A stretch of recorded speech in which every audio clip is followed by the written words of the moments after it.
So go ahead and tell us a Yeah. little bit about what Ready Marketing is and what this podcast is all about. Your dream. This is your Yeah, baby.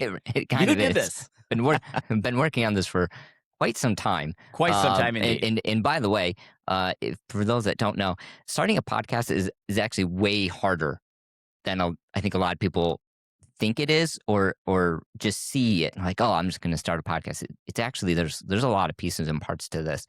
So really, as I've kind of started on my own aviation journey, right? I have a passion for aviation. I live right by the airport, which is slightly intoxicating because I get to see and hear all the airplanes coming and going all day long. And so, uh, doing this and then trying to do research into getting my pilot's license, along with I want to buy my own airplane one day. That's one of my goals. And then looking at, okay, what upgrades do I want to do? What airplane do I want?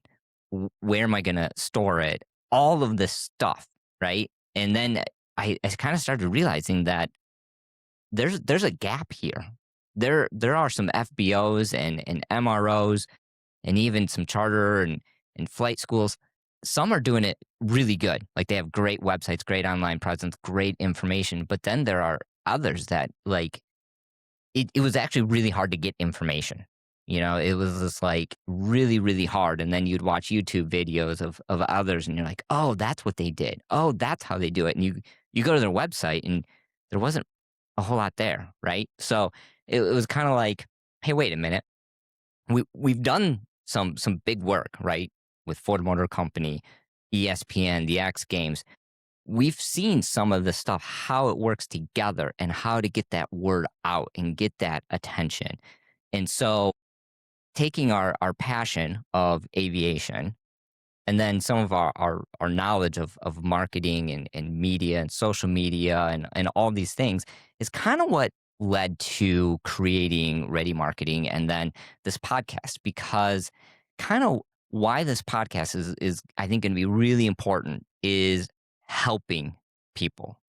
This is for helping FBOs and MROs and charter businesses and flight schools and actually even a little bit into retail, right? Because a lot of FBOs have a small little retail store. So, And when you talk about, for those just joining, FBO, MRO, right? If you're in the aviation community, you probably know. But if you're just finding this for the first time, sure, and someone right? says FBO, MRO, there's a lot of pilot slang that goes along with Oh, that, isn't there? that part of the world, right? So what is an FBO and an MRO, and how do I know if I'm looking at one? Yeah, so FBO, fixed based operator. So they're the guys that are on the ground that really do a ton of work at the airports. Even big airports, the FBOs are the ones that actually a lot of times will be even fueling the commercial planes, right? So they're the ones that operate a lot of the fuel. And when you're private, whether it's a private charter flight or you're in your Cherokee, whatever, when you're coming in and out, it's usually the FBO that handles all of the traffic on the ground. So from fueling your plane to tying it down, transient, any of those things, that all kind of happens through an FBO. So they are super important to every single airport.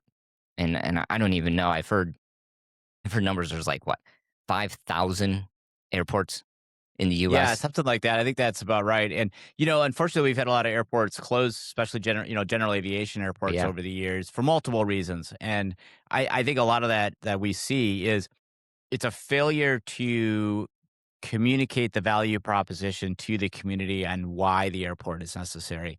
Um, it is not well understood that everything that an airport can do, especially in smaller Yeah. airports. Bigger. We're not talking about O'Hare. We're not talking about This is LAX true. here, right?